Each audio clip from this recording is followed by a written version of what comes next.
I came home with sunburned shoulders and a suitcase full of souvenirs ready to collapse into my bed. But my bedroom door had a brand new lock. A neon sign blinked "Live Studio," its cold blue glow burning like betrayal. My clothes dumped in the mouldy backyard shed. My father didn't even lift his eyes from his coffee when he said shed or leave, so I left. For a year, silence, no calls, no apologies, until today. My phone lit with 60 missed calls from the same family who threw me out. Their message was only 3 words. "Where are you?" The cab from the airport rumbled off the highway and into the tree-lined streets of my old neighbourhood. Rain had passed an hour earlier, leaving the Michigan air heavy and damp, the kind that clings to your skin like a reminder you've come home. I rolled the window down a crack. The smell of wet grass and asphalt hit me with a strange comfort, and for a fleeting second I let myself imagine walking into the house, tossing my suitcase by my bed and collapsing into the pillow I'd missed all week. But as the taxi slowed in front of the familiar beige 2-story, something immediately felt wrong. Parked crooked in the driveway was Logan's beat-up sedan, its bumper held together with duct tape. Beside it gleamed Riley's spotless SUV, polished within an inch of its life. Both spaces where I normally parked were taken. A pinprick of unease darted up my spine. Logan never stayed over unless he wanted something. Dragging my suitcase up the walkway, I noticed the curtains were drawn tight, though it was only late afternoon.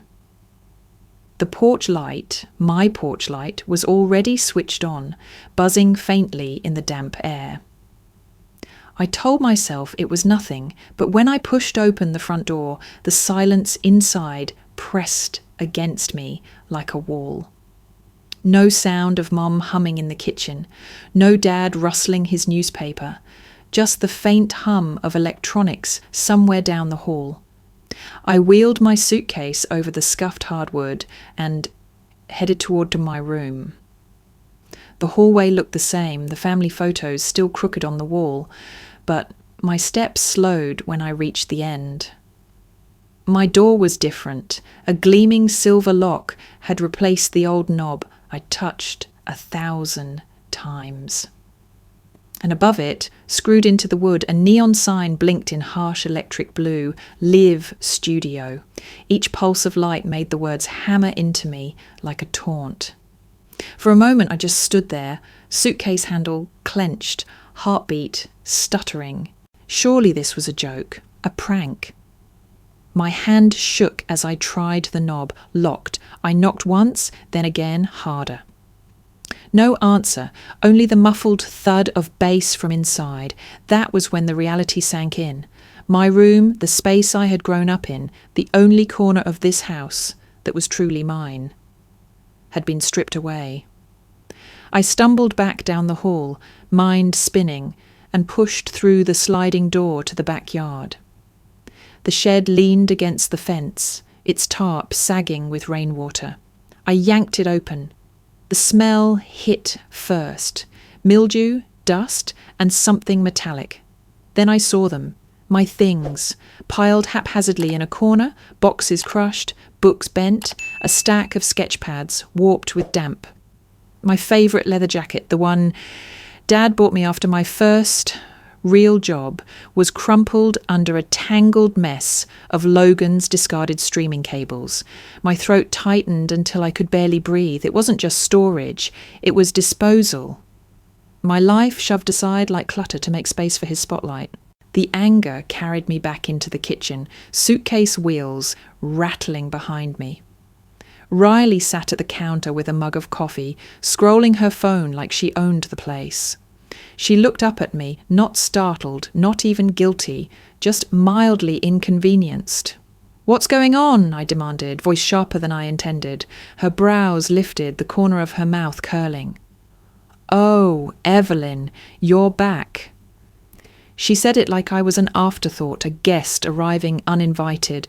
"My room," I started, my voice catching. Why is my stuff in the shed?" She shrugged, casual as tossing out yesterday's mail. "Logan needed a proper space for his streams. Your room was the only one big enough. You're barely here anyway with all your trips." Barely here. The words landed heavier than the rain outside. I had been here all my life, paying bills when Logan couldn't, covering utilities so his streams wouldn't crash, taking less for myself so this family could have more. And now, standing in the kitchen of the home I'd helped keep afloat, I was the outsider, the unwelcome one. Riley sipped her coffee, eyes already back on her phone. To her, this wasn't a betrayal, it was an arrangement, a new order where I had no place. In that moment, with neon light still flickering down the hall and the smell of mildew clinging to my jacket, I understood. I had been erased. I left Riley in the kitchen and went looking for the only person I thought might give me answers. The laundry room door creaked open to the steady rhythm of the dryer tumbling inside. My mother Marjorie stood at the folding table, stacking towels with mechanical precision. For a second I thought she might look up, might flinch with guilt, might say my name, but she kept her eyes fixed on the fabric, folding corners into neat squares as if this were any other evening. "Mom," I said, my voice raw, "why is my room a studio?"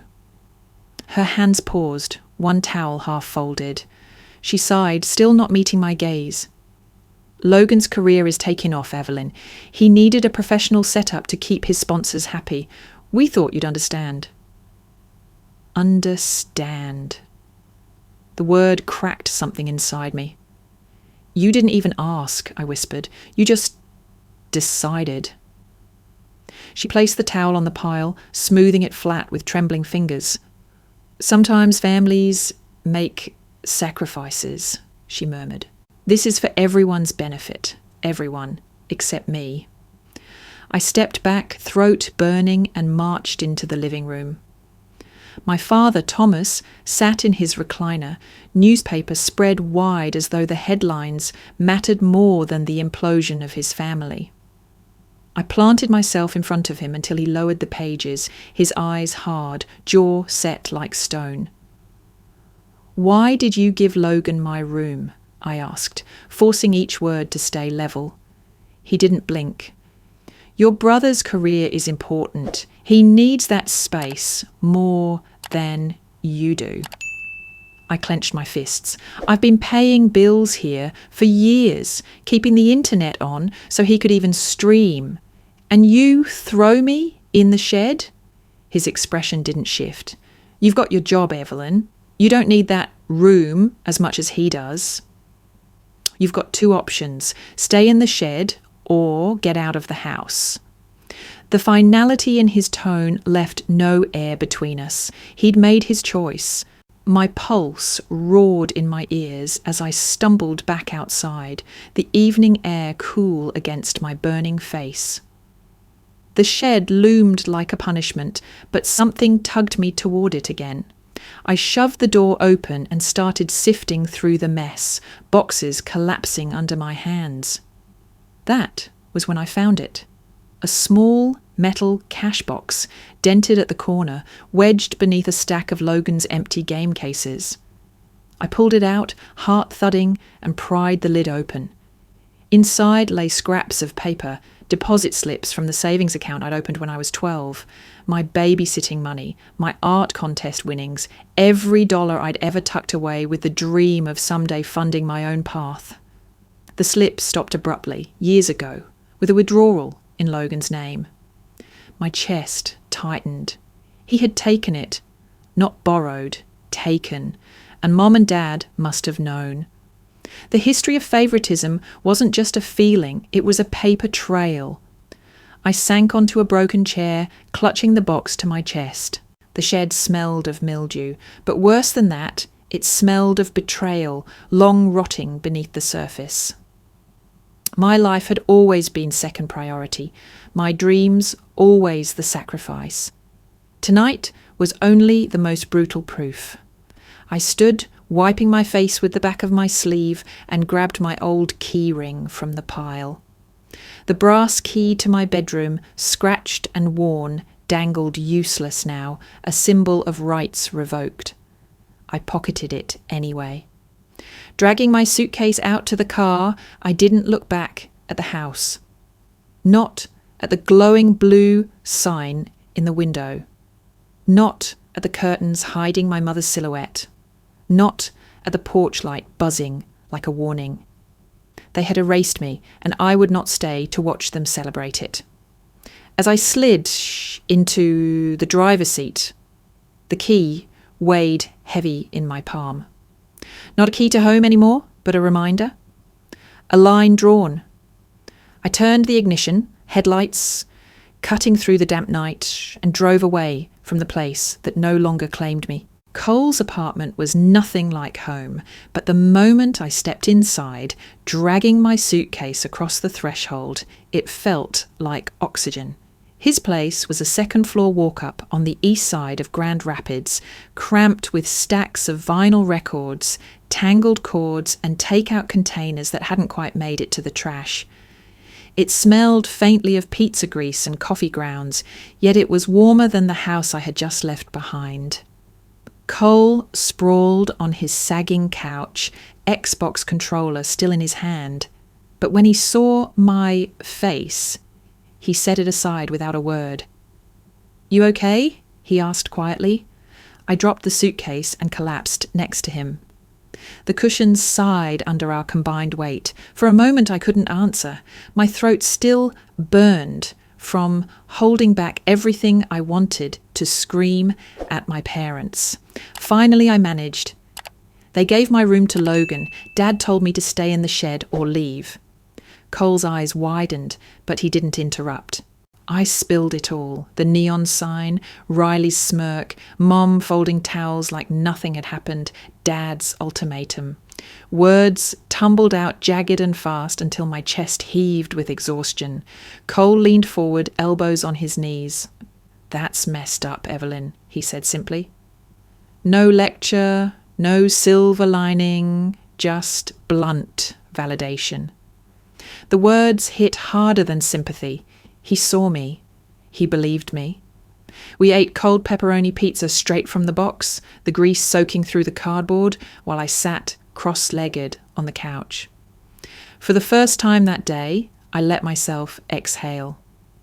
The apartment was small, chaotic, imperfect, but there was no lock on the door, shutting me out. That night, I slept on an air mattress, Cole dragged from the closet. It hissed each time I shifted, the vinyl clinging to my skin in the sticky summer heat. The ceiling was low, plaster cracked near the corner, but lying there, staring at shadows cast by the street lamp outside, I felt safer than I had in years. Morning light filtered through blinds with missing slats, stripes of gold painting the carpet. I woke to the sound of Maya banging on the door, her laughter echoing down the hall. Cole shuffled to let her in, his hair sticking up in every direction. Maya breezed into the apartment with her laptop bag slung over her shoulder, eyes darting from me to the half-deflated mattress. "So it's true," she said, raising her brows. "They really kicked you out." I sat up, running a hand through my tangled hair. They didn't even blink. Her face softened. She dropped the sarcasm and sat cross-legged on the floor beside me. "Then we fix this. You're not staying on plastic bubbles forever." By mid-morning, the three of us were hunched over Maya's laptop, scrolling rental listings. Cole balanced a mug of burnt coffee on the armrest, while Maya typed at lightning speed, sorting by price and location. I leaned over their shoulders, a knot of hope and fear tightening in my chest. We laughed at the outrageous ones first, lofts with rent higher than my annual income, basements with ceilings so low Cole wouldn't be able to stand. But then, between a string of dead ends, Maya clicked on a listing that made my breath catch. A one-bedroom downtown, exposed brick walls, tall windows that let in sheets of light, hardwood floors scuffed but gleaming with potential. Rent was steep, but within reach if I stretched carefully.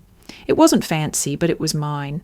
I stared at the photos like they were postcards from another life. A life where I had control over my own space. A life where no one could replace me with a neon sign. Cole grinned.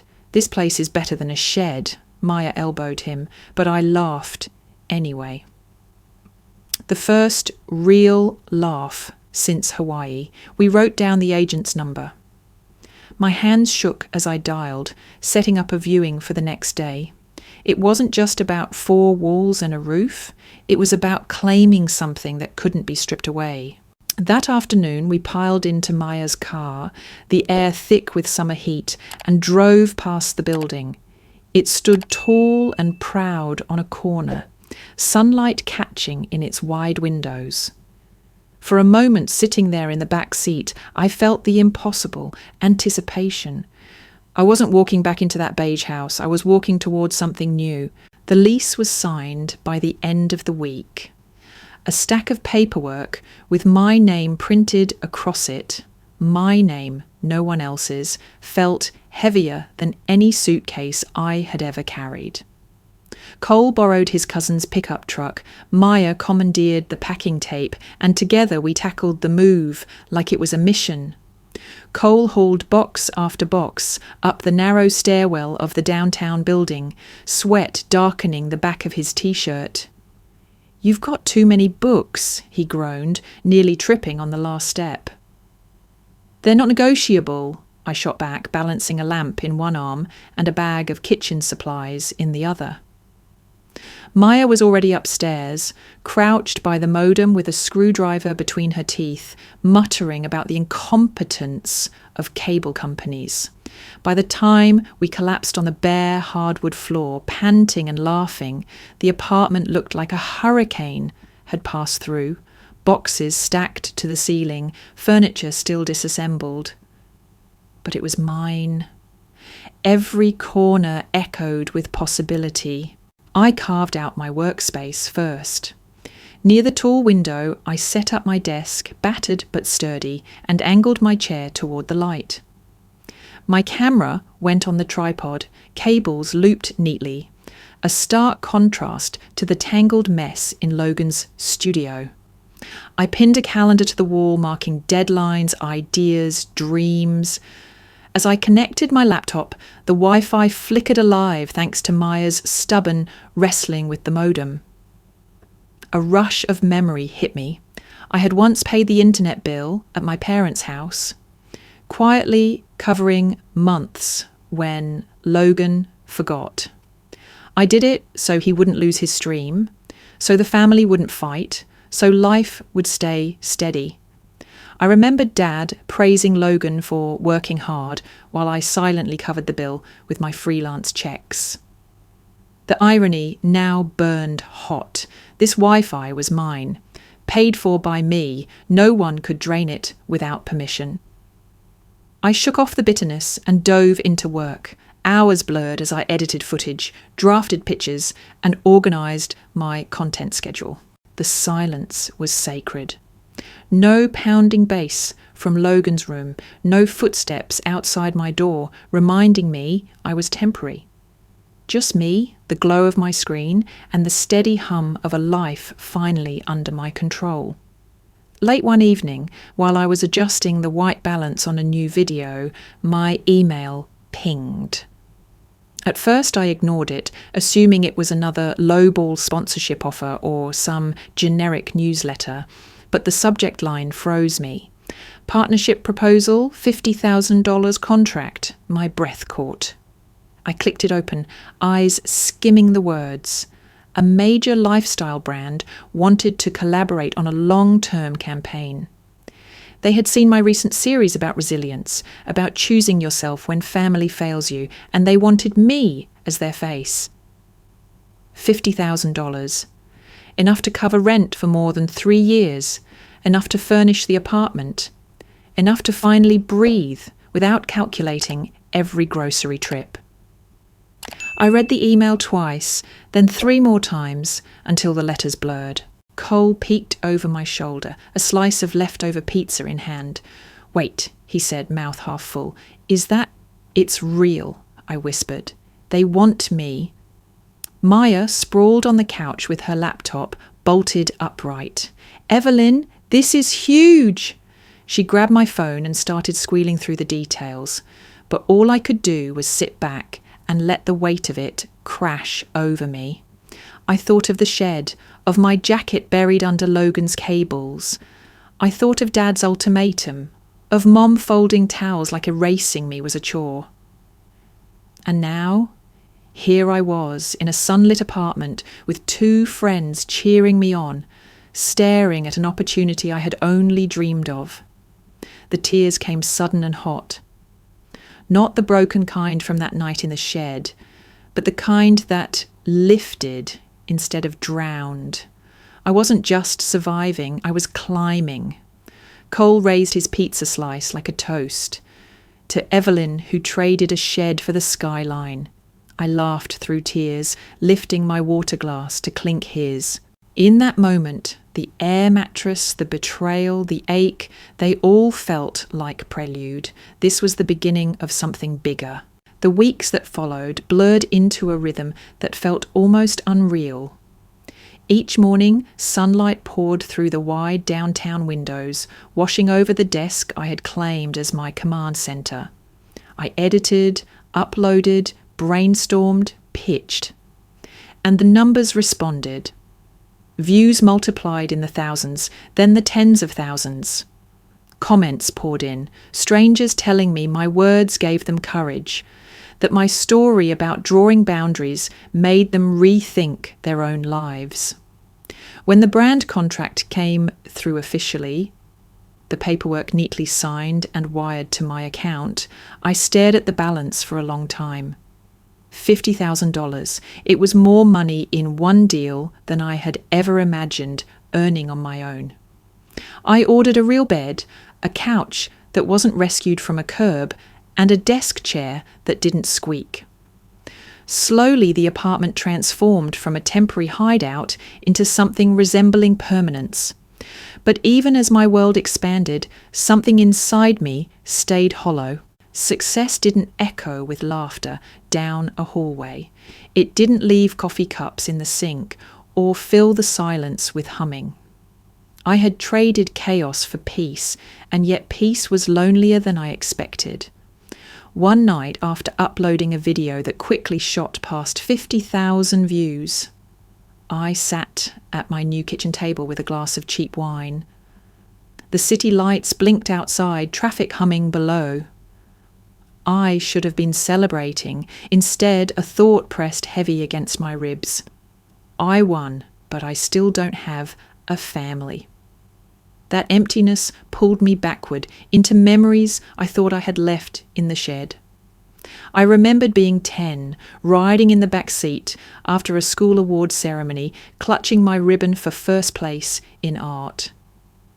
I had been so proud, waiting for Mom and Dad to tell me I did well.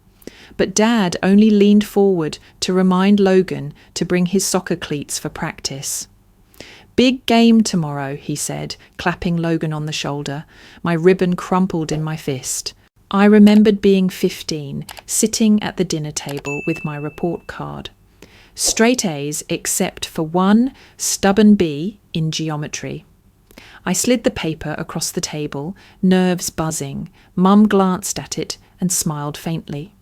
But the moment Logan announced he'd been chosen as captain for his online gaming team, her face lit up as though the room itself had brightened. My achievement faded into the background noise. I remembered the time I saved for months to buy a second-hand camera. Logan borrowed it the very same week and returned it, scratched, lens chipped. When I complained, Dad called me dramatic. "He's chasing something big, Evelyn. Don't stand in his way." Every memory landed like stones in my chest, stacking higher until I could barely breathe. I had always been the reliable one, the steady one, the one who could absorb the disappointment so Logan could shine. My childhood had been a long rehearsal for this, being erased in service of his spotlight. I pressed my palms flat against the table, staring at the wine glass, trembling under the weight of my hand. The apartment around me was beautiful. It was mine, and yet the silence was deafening. The echoes of all those years wouldn't stop bouncing off the walls. For a moment, I wanted to call my mother, to ask if she remembered those moments too, if she knew what it felt like to be invisible in your own family. But I didn't pick up the phone. I couldn't. The last words she'd said, "Sometimes families make sacrifices," were still bruised into me. So instead, I opened my laptop and wrote, not for them, but for me, and for the strangers who somehow understood more than my own blood.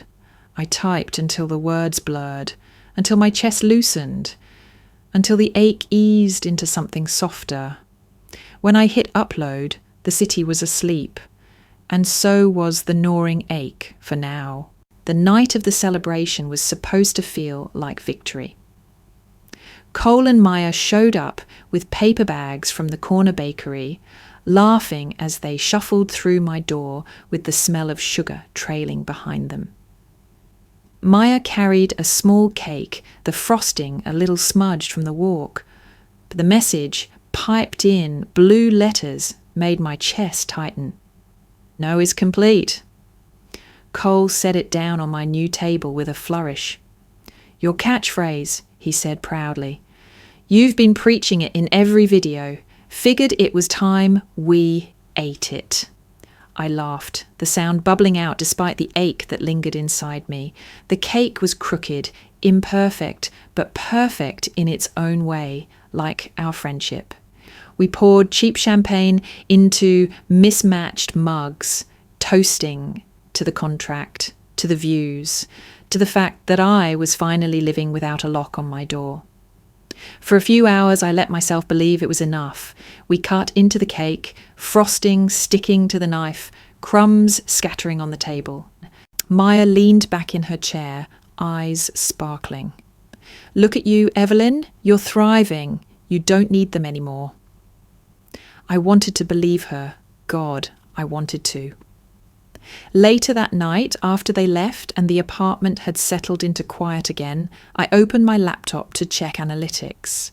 It was routine now. Refresh, scan, log. But something strange blinked at me. A notification. Unrecognized login detected. My pulse quickened. I clicked through, heart hammering. The IP address wasn't mine. It wasn't even from downtown Grand Rapids.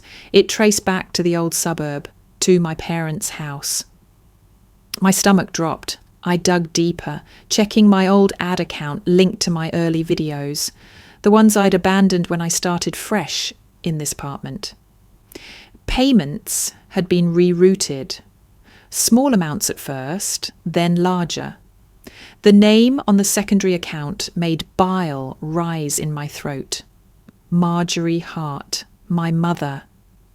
She'd been siphoning from me, quietly, consistently, funneling money into an account that, I realised with dawning horror, was connected to Logan. The transactions lined up with his sudden bursts of new equipment, the times he'd bragged about finally getting an edge on his stream. I pushed back from the desk so fast the chair screeched against the floor. The cake on the counter looked absurd now, the blue letters mocking me. No is complete. But what good was no when the person who gave you life ignored it, broke it, bent it into her own survival story for her favourite child? My hands trembled as I gripped the edge of the desk, breath coming shallow. I had finally begun to climb, to carve out something of my own, and still they had found a way to claw into it. They had reached across miles and locks and passwords to remind me that I was never free of them. I pulled up the latest transfer. It was dated just a week ago. Even after everything, after the shed, after the silence, my mother had logged in and taken what wasn't hers. Anger rose hot, but underneath it was something worse, the sharp, familiar sting of betrayal. The same sting I felt when my art ribbon went unnoticed, when my camera came back scratched, when my room became a stage. It was history repeating, looping endlessly. I was the resource. Logan was the star. I closed the laptop with a snap and pressed my forehead against the cool wood of the desk. Just hours ago, I laughed with my best friends over cake and champagne, convinced I was untouchable. Now I felt stripped raw again, like the shed had followed me here, its mildew breath seeping into my sanctuary. The betrayal hollowed me out in a way no locked door ever could. It wasn't about money. It was about the proof, undeniable now, that even from afar, my family refused to let me live unclaimed. And for the first time since leaving, I wondered if cutting ties hadn't been enough. It started with the vibration on my nightstand. At first I thought it was just another spam call, something to swipe away before falling back asleep, but then it buzzed again and again. By the time I dragged myself upright, the phone screen was glowing like a warning flare in the dark. 60 missed calls, all from the same number, my mother's. My chest tightened. I scrolled through, my thumb hovering over the voicemail notification. My heart whispered not to press play, but my finger disobeyed. The message crackled into the room, my mother's voice trembling, barely recognisable. "Evelyn, please, call me back. We're in trouble. Logan needs you." The sound of his name sliced through me like a rusted blade. Even now, even after everything, it was about him, always him. I set the phone down like it might burn me and paced the apartment, trying to steady my breath. The city outside was waking, horns blaring, footsteps on the sidewalk, but I was trapped in a loop, hearing that single phrase, "Logan needs you." By mid-morning, I couldn't bear the silence anymore. I texted Cole and Maya, "Coffee? Emergency." Within 20 minutes, we were huddled at our usual cafe, the one with chipped mugs and a barista who never spelled names right. The smell of roasted beans and cinnamon swirled around us, a cruel contrast to the storm in my chest. Cole leaned forward, elbows on the table. What happened? Wordlessly, I slid my phone across to them and pressed play again. My mother's fractured voice filled the space between us. When it ended, Maya let out a low whistle. "That doesn't sound good," she said carefully. "It never is," I muttered. I forced myself to call back. My fingers shook so badly I almost dropped the phone. When my mother answered, her relief spilled out in a rush, words tumbling over one another. "Thank God, Evelyn. We didn't know what else to do. It's Logan. He's lost everything." I gripped the edge of the table. "What do you mean, everything?" She hesitated, voice breaking. "His sponsors pulled out. They found out about the gambling. Online, thousands of dollars. He owes more than we can manage. We're drowning. We had to mortgage the house again. We're going to lose it." The cafe noise dulled around me, every sound muffled as though I'd been shoved underwater. I stared at the steam rising from my untouched cup of coffee, unable to process the words. Logan, gambling. Logan, debt. Logan, the black hole, dragging everything down with him. Cole's hand brushed mine under the table, grounding me. Maya sat stiff, her eyes flicking between my face and the phone. I forced myself to speak. "So you're calling me—" "Why?" "For help," my mother whispered. "We don't have anyone else." Evelyn, please, he's your brother. The word landed like a curse, brother, as if the title itself was enough to erase the shed, the lock, the years of being invisible. As if blood demanded I lay myself down again as collateral for his chaos, I hung up before I could hear more. The phone slipped from my hand onto the table, screen face down. My pulse thundered in my ears, but inside I felt nothing, just hollow. Cole's voice was soft but steady. You don't owe them this, I nodded, though the hollow ache didn't lift. Part of me had expected the silence from them to last forever, had even built my new life on that expectation. And yet here they were, pulling me back with one voicemail, trying to anchor me to a ship already sinking. Maya sipped her latte, eyes sharp. This is exactly what they do. They break you, then beg you to fix what they broke. I wanted to answer, to agree, but the words caught in my throat. Instead, I stared out the window at the steady stream of people on the sidewalk, each carrying their own burdens, their own stories, and I wondered why mine always seemed to circle back to the same place, betrayal dressed as family.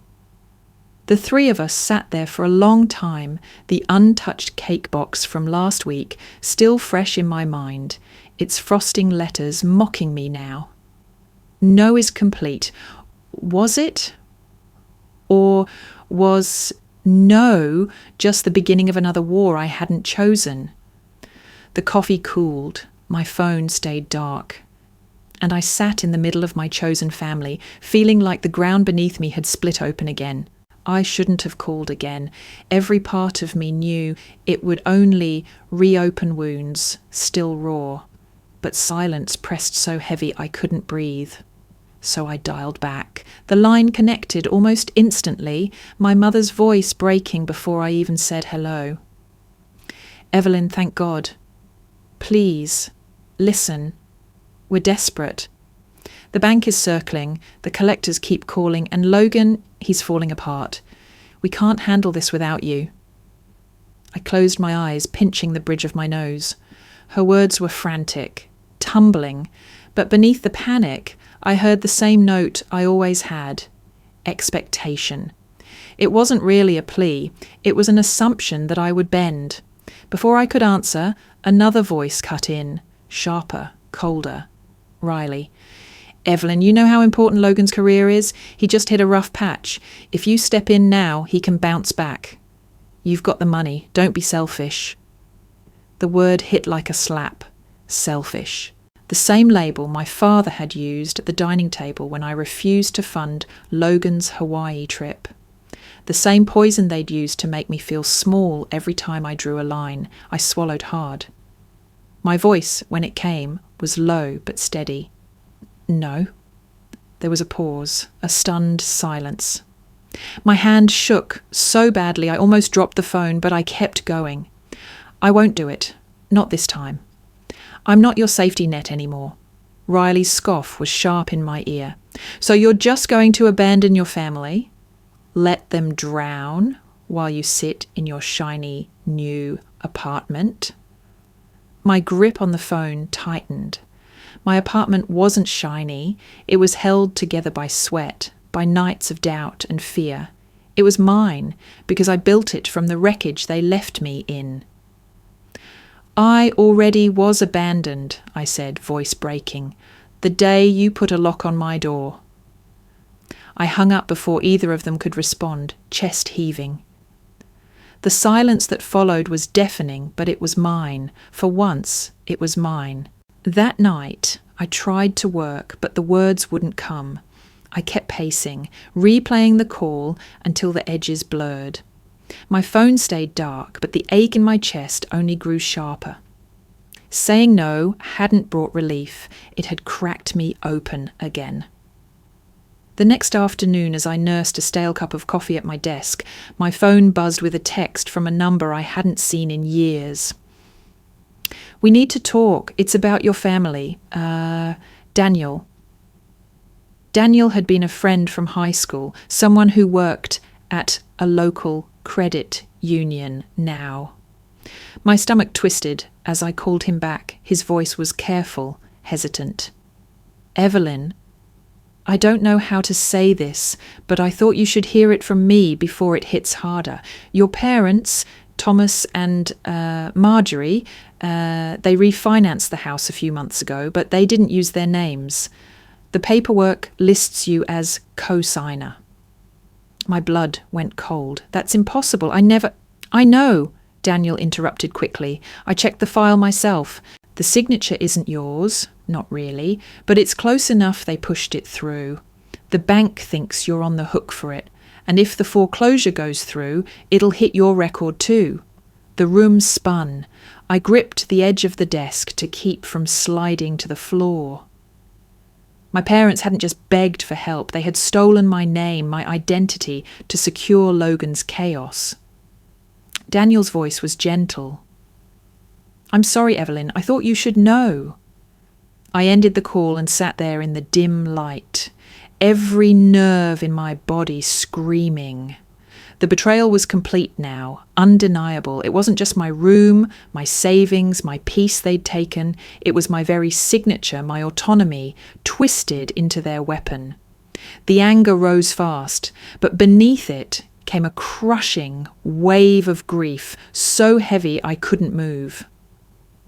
I pressed my hands to my face, rocking in the chair, trying to contain the storm inside. For years I had told myself I was overreacting, that maybe I was too sensitive, that maybe family really did mean sacrifice. But this was theft. This was proof that love had been nothing but a leash tightening until I could barely breathe. Tears blurred the neon skyline outside my window. For the first time since leaving, I wondered if even my hard-won freedom could survive what they had done. The diner was one of those places that looked unchanged for decades. Vinyl booths cracked at the seams, a jukebox in the corner that hadn't worked since the 90s. The faint smell of grease lingering no matter what hour you walked in. I slid into a booth near the window, heart pounding, hands tight around the chipped coffee mug the waitress had dropped off without asking.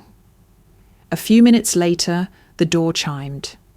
My mother walked in, her shoulders slumped beneath a faded cardigan, eyes darting until they landed on me. She looked older than I remembered, like the weight of Logan's choices had carved lines deeper into her face. She slid into the seat across from me, clutching her purse like it might hold her together. For a long moment, neither of us spoke. The clatter of dishes, the hiss of the fryer, the murmur of other patrons filled the silence. Finally, she cleared her throat. "I know what you found out," she whispered, her eyes glassy. "About the house. About the signature." My stomach clenched. "You forged my name," I said flatly. Her lips trembled. We didn't see another way. Logan, he was in trouble. And I thought, if I carried the burden for him, if I just gave him one more chance, maybe... She broke off, pressing a napkin to her eyes. The anger flared hot, but beneath it, a flicker of understanding crept in, understanding I didn't want. "You've been covering for him since we were kids," I said. "Every scraped knee, every failure, every lie. You made it all okay for him, no matter what it cost me." Her shoulders sagged. "Because of me," she admitted. "When he was little, he fell from the tree in the backyard. I was supposed to be watching him, but I turned away for a minute. He broke his arm and your father never let me forget it. I swore I'd protect him always. Maybe I overdid it. Maybe..." Her voice cracked. "Maybe I forgot I had 2 children." The words landed like a blade, both cutting and dull. I wanted to scream, to tell her an accident from decades ago didn't justify destroying me now. But all I managed was a hoarse, "You didn't forget, you chose." Her hands fidgeted in her lap, twisting the napkin. Your father thinks family comes first, always. He said we'd get through it together. But Evelyn, we're drowning. We can't fix this without you. I leaned forward, voice low and steady. If you came here for money, you wasted your time. I'm not writing checks so Logan can gamble it away. I won't hand over cash for him to burn. She flinched, but I pressed on. If you want help, it's on my terms. No money, not $1 in his hands. I'll pay for treatment, therapy, financial counselling, but only if Logan commits. Only if you and Dad stop enabling him. This isn't about bailing him out. It's about forcing him to face what he's done. Her eyes widened, tears slipping down her cheeks. You'd really do that after everything? I'd do it for me, I said, because I refuse to keep being collateral damage in his chaos. If you want me in this family at all, these are the rules. No more secret debts, no more forged signatures, no more lies. Just then, the diner door swung open. My father stepped inside, his presence filling the room like a shadow. He spotted us and strode over, sliding into the booth beside my mother. His jaw was set, his eyes cold. So this is how it is, he said. You'll help, but only with strings attached? I met his gaze, without flinching. Not strings, boundaries, something you've never given me. He scoffed. Family means sacrifice. You don't put conditions on blood. I held his stare. Family without accountability isn't family. It's prison. The words hung between us, sharper than the clink of silverware around us. For once, I didn't back down. The waitress refilled our coffees, the dark liquid sloshing dangerously close to the rim. My mother dabbed at her eyes with a shredded napkin, while my father stirred sugar into his mug with sharp, impatient movements. The spoon clinked against the ceramic in a relentless rhythm, metal striking porcelain like a countdown I couldn't escape. I forced myself to breathe evenly. The diner suddenly felt smaller, the air heavier, as though the cracked vinyl booths were pressing in on me. That was when I pulled out the folder Daniel had given me the day before, the one I'd barely had the courage to open. I slid it across the table toward them. What's this? My father asked, his voice defensive. Proof, I said flatly. He frowned and flipped it open. Inside were photocopies of the loan documents, pages of legalese stamped with dates, figures, and signatures. My name appeared at the bottom, written in looping cursive that looked almost like mine, but not quite. The edges of the letters wavered, hesitation bleeding into the ink. You didn't just forge my name on the house, I said, my voice shaking with restrained fury. You used my credit file. You opened a line of debt in my identity. You stole from me. My mother gasped, a hand flying to her mouth. Evelyn, we didn't mean... Don't, I snapped, louder than I intended. Heads turned from nearby booths, curious eyes flicking toward us before darting away. My father's spoon kept clinking against the cup, slower now, but still steady, like a metronome marking the beat of my unravelling patience. You told me family means sacrifice, I continued, leaning forward, my voice low but cutting. But you didn't sacrifice yourselves. You sacrificed me. My credit, my future, my name. You didn't protect me from Logan. You used me to protect him. My father's jaw tightened, but he didn't speak. My mother's tears slipped silently down her cheeks, cutting paths through her makeup. I pushed the folder closer until it nearly touched his arm. This ends now. You want my help? Fine, but it will be on my terms. No more lies, no more theft. Logan goes into treatment, gambling rehab, financial counselling, therapy. You two go with him. If not, you lose me. Completely.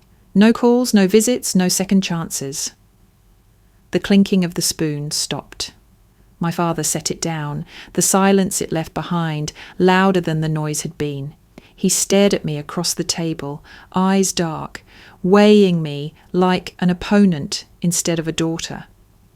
"That's not fair," he said finally. I let out a bitter laugh. "Fair? You threw me into a shed so your son could play with neon lights. You forged my name to save him from consequences. You don't get to talk about fair." The air was taut, the smell of burnt bacon and stale coffee thick in my nose, but I didn't look away. For once, I wasn't the one shrinking under their disappointment. I was the one delivering the ultimatum. My mother reached for my hand, her fingers trembling. "Evelyn, please, we can fix this together. Don't cut us off." I pulled my hand back. "You already cut me off. I'm only giving you a chance to earn me back." The words tasted like fire in my mouth, but they steadied me. For years, I had been the one waiting, begging for scraps of recognition, of fairness. Now the roles were reversed, and I held the power they had stolen from me. The clock above the counter ticked louder in my ears. The hum of the diner seemed to fade, leaving only the thundering of my own heartbeat and the heavy silence of two parents who had never expected me to fight back.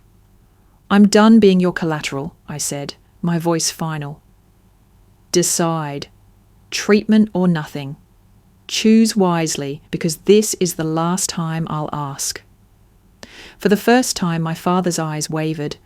My mother sobbed openly, shoulders shaking. I stood, sliding out of the booth, and dropped a few bills on the table for my untouched coffee. Walking out into the cool air, I felt the ache of betrayal still raw and jagged, but beneath it pulsed something new, power. The courthouse steps were slick with rain the morning of the auction.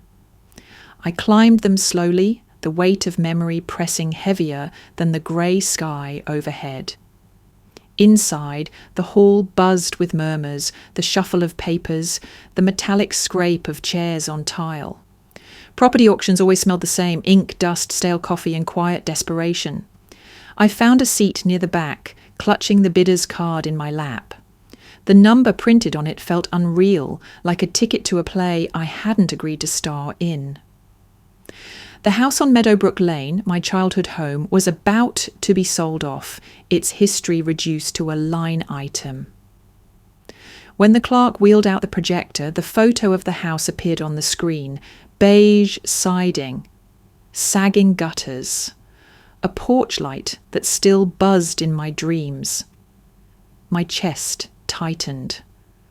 I could almost smell the backyard lilacs, almost hear Logan's laughter echoing down the hall, while mine was drowned out by the television. As the auctioneer began his rapid-fire chant, voices rose around me, numbers shouted, hands lifted, deals volleyed back and forth. I stared at the image on the screen, and memories unfolded like ghosts in the room. Birthdays where Logan blew out candles on cakes bigger than mine. Christmas mornings when his gifts gleamed, and mine were practical, smaller, forgettable. Nights I stayed up late editing videos while paying the bills he shrugged off. And finally, the night I came home from Hawaii to find a lock on my door and neon letters spelling my exile. The bidding climbed, my pulse matched its rhythm. I raised my card once, then again, my voice steady though my hands shook.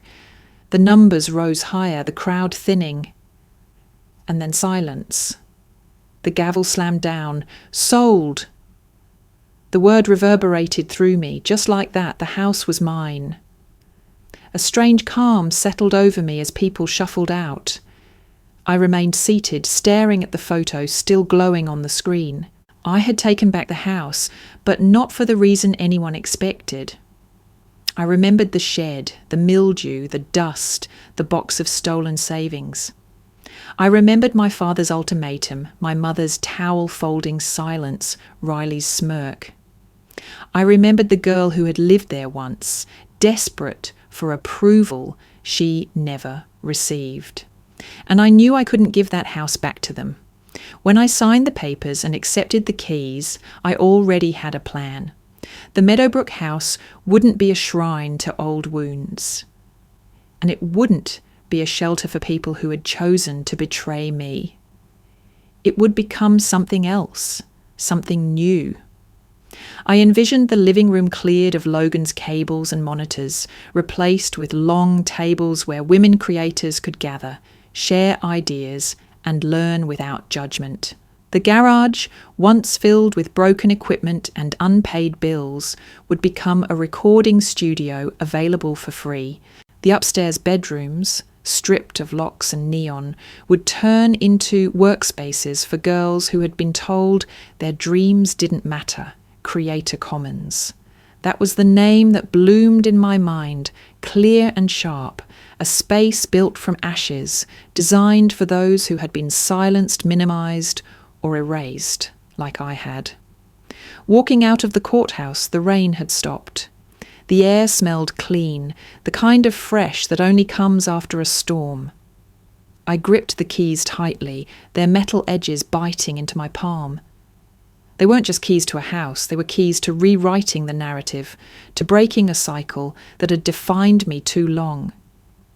The house had been the stage of my abandonment. Now it would be the stage of my reclamation. I didn't tell my parents I had won. I didn't tell Logan. For once, this wasn't about them, it was about me and the people who needed the space more than they ever had. As I drove past Meadowbrook Lane later that day, the house sat quiet under the pale light, waiting. The curtains still drawn, the porch still sagging. But in my mind, I could already hear it, alive with voices. Women laughing, cameras clicking, stories being told. This was no longer their house. It was mine. And it would never again be used to erase me. The Meadowbrook house echoed when I opened the door. Every sound bounced back at me, my footsteps on the worn wood floors, the creak of hinges, even the faint hum of the old refrigerator still plugged in. The rooms were stripped bare now, emptied by the bank before the auction. What remained was air thick with memory, both sweet and sour. I stood in the centre of the living room, keys heavy in my pocket, and waited. A few minutes later, the knock came. My mother entered first, her eyes red and wary. My father followed, shoulders stiff, his jaw clenched as though bracing for a blow. They both looked smaller in this empty house, dwarfed by the silence they once filled with their authority. "I don't understand," my mother said softly, looking around. "Why are we here?" I gestured for them to sit on the old couch I'd had delivered from a thrift shop, temporary like everything else.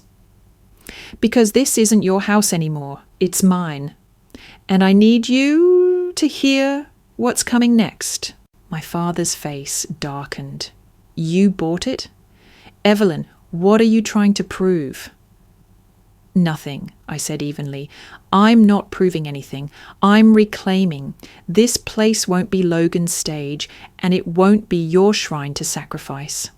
I'm turning it into a community space for women creators.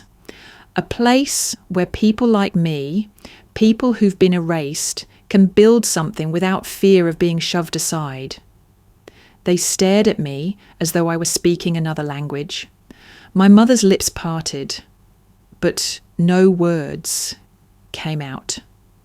My father's eyes narrowed, but for once he didn't interrupt. I took a deep breath. "That said, I'm not here to be cruel. I've arranged temporary housing for you, 90 days. It's covered, safe, and it will give you time to figure out your next steps. But there's a condition." My father crossed his arms. "Here it comes. Logan goes into treatment," I said firmly. "Gambling rehab, therapy, financial counselling, the whole program. And you two commit to family counselling with him.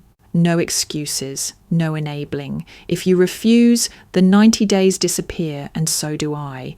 This is the only offer you'll get from me. The silence that followed was heavier than any argument. My mother's shoulders shook, tears sliding down her cheeks. She whispered, "He won't agree." "Then you'll have to decide what matters more," I said.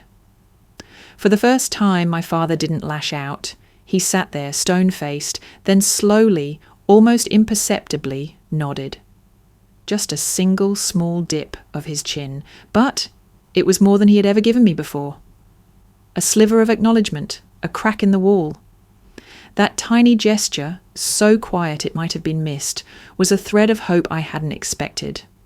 Not forgiveness, not absolution, but maybe recognition that the power had shifted, that I was no longer the child waiting for permission. I stood and walked down the hall. At the end, the door to what used to be my bedroom stood open.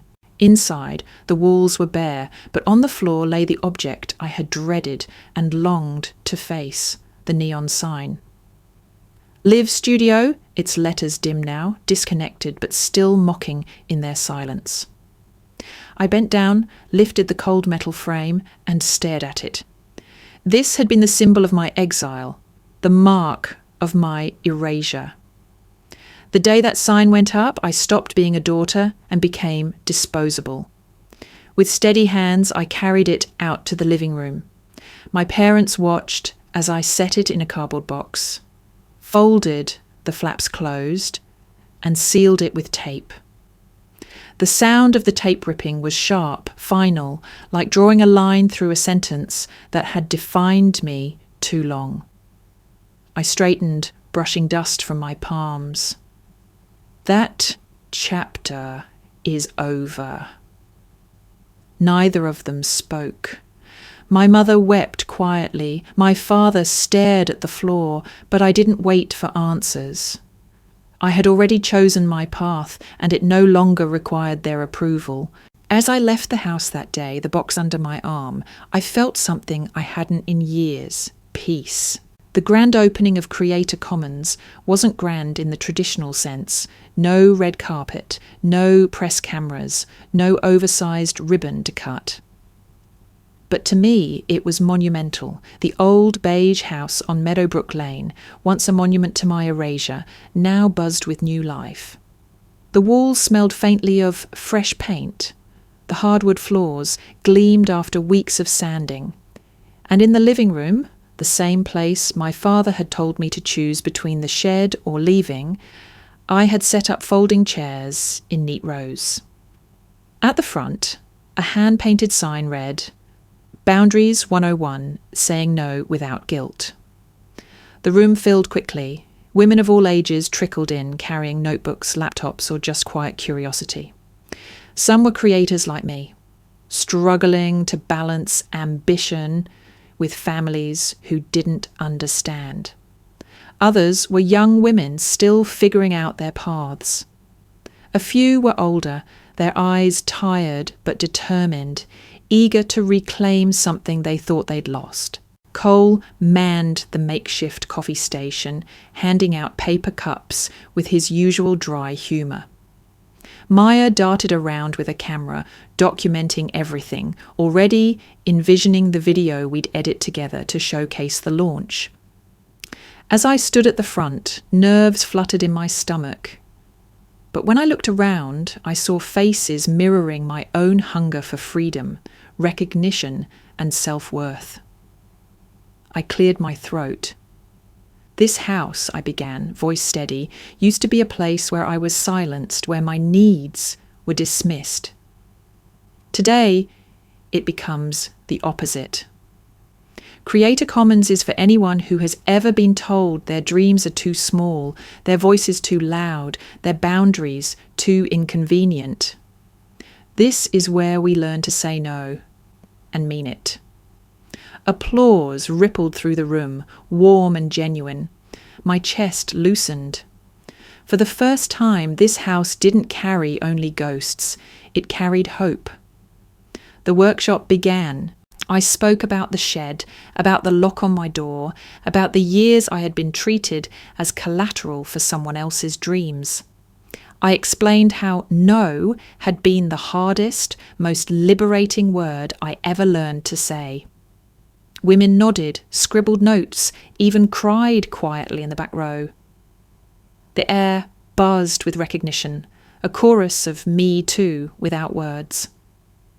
Halfway through, I caught sight of movement outside the window.